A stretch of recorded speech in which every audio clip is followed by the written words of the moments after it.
அது இந்த போதைப் பொருளுக்கு அடிமையாகிறாங்களா, அடிக்கடி சரக்கு அடிக்கிறவங்க, அடிக்கடி சிகரெட் பிடிக்கிறவங்க, இவங்க வந்து மனசுக்குள்ளே வாழ்வாங்க. மனசுக்குள்ளே தன்னை வந்து இவங்களுக்கு என்ன பயங்கர தாழ்வு மனப்பான்மை ஆகும். அப்போ என்ன ஆகும் அப்படின்னா, ஏன்னா போதைப் பொருள் இது நரம்பு மண்டலத்தை கடுமையாக பாதிக்கும், நரம்பு தளர்ச்சி ஏற்படும், அந்த உடம்பு கட்டுப்பாட்டுக்குள்ளே வராது. போதைப் பொருளுக்கு அடிமையானவங்க, அதாவது சிகரெட் பிடிக்கிறவங்க, மது அருந்துறவங்க, இவங்கெல்லாம் பார்த்தீங்கன்னா இவங்களுக்கு நரம்பு மண்டலம் கடுமையாக பாதிக்கப்படுமா. அதனால் என்ன பண்ணுவாங்க, இவங்களால வந்து இவங்க ஒரு கட்டுப்பாட்டுக்குள்ளே இருக்கும். நரம்பு மண்டலம் தான் மனிதர்களை கட்டுப்படுத்தும். அதாவது மூளை வந்து தனது உடலை, தனது கட்டுப்பாட்டில் இருக்கிற இந்த உடலை நரம்புகள் வாயிலாக தான் கட்டுப்படுத்தும். அப்போ நரம்புகள் ஆரோக்கியமாக இருந்தால் தான் இந்த உடம்பை கட்டுப்படுத்துகிற வேலையை அந்த மூளை சிறப்பாக செய்ய முடியும்.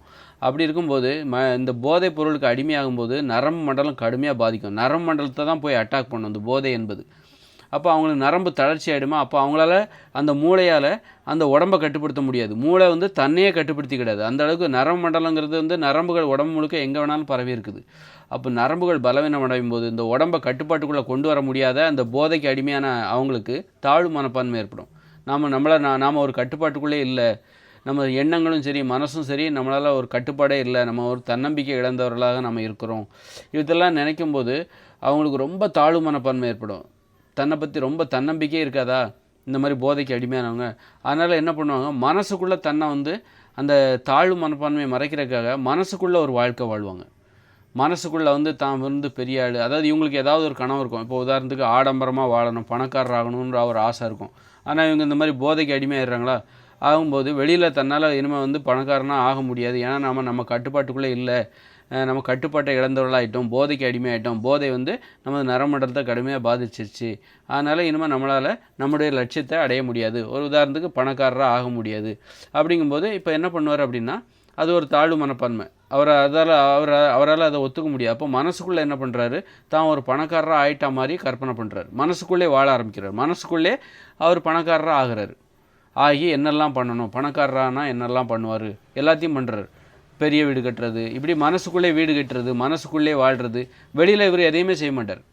இவர் மனசுக்குள்ளே ஏற்படுகிற இந்த கற்பனைகளுக்கும் இவர் வெளி வாழ்க்கைக்கும் சம்மந்தமே கிடையாது. வெளியில் போய் தம் அடிச்சுட்டு இருப்பார், சிகரெட் தண்ணி அடிச்சுட்டு இருப்பார். ஆனால் மனசுக்குள்ளே பெரிய பணக்காரர் ஆகிற மாதிரி இவர் லட்சியத்தை வந்து வாழ்ந்துகிட்டு இருப்பார். இவர் லட்சிய வாழ்க்கையை மனசுக்குள்ளே வாழ்ந்துகிட்டு இருப்பார். ஏன்னா இப்போ அவரால் வெளியில் வாழ முடியாது. ஏன்னா அவர் கட்டுப்பாட்டிலே இல்லை. காரணம் அவர் போதைக்கு அடிமையாயிட்டார். போதைக்கு அடிமையானனால இப்போ அவருக்கே தெரிஞ்சு போச்சு நம்மளால் ஜெயிக்க முடியாது. அப்போ அதனால் என்ன பண்ணுறாரு, இப்போ வந்து அவருங்கிறது வந்து அவளை பெண்ணாக கூட இருக்கலாம். அதனால் அவருங்கிறது ஆண் பெண் இருவருக்கும் பொதுவாக தான் நான் சொல்கிறேன், ஆண்களுக்கு மட்டும் சொல்ல. அப்போ என்ன ஆகுது, அப்போ மனசுக்குள்ளே வாழ ஆரம்பிக்கும். இனிமேல் நம்மளால் வெளியில் ஜெயிக்க முடியாது. அப்போ மனசுக்குள்ளே ஒரு வாழ்க்கை வாழ்ந்து திருப்தி அடைஞ்சிருவார். பெரிய ஆளாகிற மாதிரி, பணக்காரர் ஆகிற மாதிரி இப்படியே கற்பனை பண்ணால் அதிலே மனசு சாட்டிஸ்ஃபைட் ஆகிடும், திருப்தி அடைஞ்சிரும். உண்மையிலே பணக்காரர் ஆகிட்ட மாதிரியான ஒரு கற்பனை. நம்ம மனசுக்குள்ளே அது மாதிரி கற்பனை பண்ணுறோம் அப்படின்னா நம்ம கடமை எதுவுமே செய்யலை, பணக்காரருக்கு கடமை எதுவுமே செய்யலை. ஆனால் மனசுக்குள்ளே அது மாதிரி கற்பனை பண்ணும்போது ஒரு பணக்காரரானா என்ன பண்ணுவோம், கார் வாங்கணும், அது வாங்கணும், எல்லாருக்கும் சொந்தக்காரங்க எல்லோரும் நம்மளை பாராட்டுற மாதிரி இப்படி கற்பனை பண்ணும்போது அதிலே மனசு திருப்தி அடைஞ்சிரும். இது இயலாமையினால் ஏற்படுகிற ஒரு வெளியில் வாழ முடியாத போது மனசுக்குள்ளே வாழ ஆரம்பிச்சிருவாங்க. வெளியில் சாதிக்க முடியாத போது மனசுக்குள்ளே சாதிக்க ஆரம்பிச்சிருவாங்க. ஒருத்தர் டாக்டர் ஆகணும்னு நினைக்கிறாருன்னு வச்சுக்கோங்க, அது ஒரு லேடியாக இருக்கலாம் அல்லது ஜென்ஸாக இருக்கலாம், டாக்டர் ஆகணும்னு நினைக்கிறாங்க. ஆனால் அவங்க போதைக்கு அடிமையாயிட்டாங்கன்னு வச்சுக்கோங்களேன், அவங்களால டாக்டர் ஆக முடியாது அப்படிங்கிற லெவலுக்கு வந்துடுவாங்க. ஏன்னா போதைக்கு அடிமையானால் நரம்பு மண்டலம் பாதிக்கப்படும், அவங்க கட்டுப்பாட்டுக்குள்ளே இருக்க மாட்டாங்க. அப்போ அவங்களால ஒரு டாக்டராக ஆக முடியாது. இது அவங்க போதைக்கு அடிமையாயிட்டாங்களா, இது அவங்களுக்கு தெரிஞ்சு போச்சு, இனிமேல் நம்மளால் டாக்டர் ஆக முடியாது, ஏன்னா நமக்கு போதைக்கு அடிமையாயிட்டோம், அதனால் நம்மளால் டாக்டர் ஆக முடியாது வெளி வாழ்க்கையில். அப்போ மனசுக்குள்ளே அவங்க ஒரு டாக்டர் மாதிரி ஆன மாதிரி கற்பனை பண்ணிப்பாங்க, ஒரு டாக்டர் மாதிரியே வாழ்வாங்க மனசுக்குள்ளே. இதுவே அவங்களுக்கு வந்து ஒரு திருப்தியை கொடுத்துரும், மனசுக்குள்ளே வாழ்ந்து முடிச்சிருவாங்க.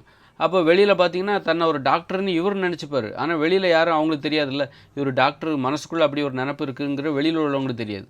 இவர் யாருன்னா போதைக்கு அடிமையாக தான் அப்படி ஒரு நிலைமைக்கு அவர் போயிட்டார். அப்போ வெளியில் யார்கிட்டையுமே பணிவாக இருக்க மாட்டார். ஏன்னா இவர் மனசுக்குள்ளே தன்னை ஒரு டாக்டராக நினச்சிக்கிறார், அல்லது ஒரு பணக்காரராக நினச்சிக்கலாம், இப்படி அல்லது ஒரு முதலமைச்சராக கூட நினச்சிக்கலாம். சிலருக்கு முதலமைச்சர் ஆகணுங்கிற ஆசை இருக்கும். ஆனால் வெளியில் அவர் போதைக்கு அடிமையாகி வெளியில் நம்மளால் இன்னும் முதலமைச்சர் ஆக முடியாது அப்படிங்கும்போது மனசுக்குள்ளே தன்னை ஒரு முதலமைச்சர் மாதிரி நினச்சிப்பார். அப்போ வெளியில் உள்ளவங்களுக்கு தெரியாது இவர் தன்னை இப்படியெல்லாம் நினச்சிக்கிறாரு அப்படின்னு சொல்லிட்டு. அப்போ வெளியில் ஏதாவது பிரச்சனை வரும்போது இவர் ஒரு திமிரோடவே பேசுவார். ஏன்னா இவர் மனசுக்குள்ளே ஒரு பணக்காரராகவோ அல்லது ஒரு டாக்டராகவோ அல்லது ஒரு முதலமைச்சராகவோ கற்பனை பண்ணி வாழ்ந்துக்கிட்டு இருக்கிறாரு. தன்னை ஒரு முதலமைச்சராகவோ அல்லது தன்னை ஒரு பணக்காரராகவோ தன்னை ஒரு மருத்துவராகவோ அல்லது வேறு ஏதாவோ இவர் நினச்சி வாழ்ந்துக்கிட்டு இருக்காரு மனசுக்குள்ளே. அப்படி இருக்கும்போது வெளியில் ஏதாவது ஒரு பிரச்சனை வரும்போது தன்னை இவரும் என்ன பண்ணுறார், தன்னை வந்து ஒரு பணக்காரராகவே அல்லது வந்து ஒரு சாதித்த ஒரு நபராகவே வெளியிலையும் சண்டை போடுவார். ஒரு திமிராகவே சண்டை போடுவாங்க.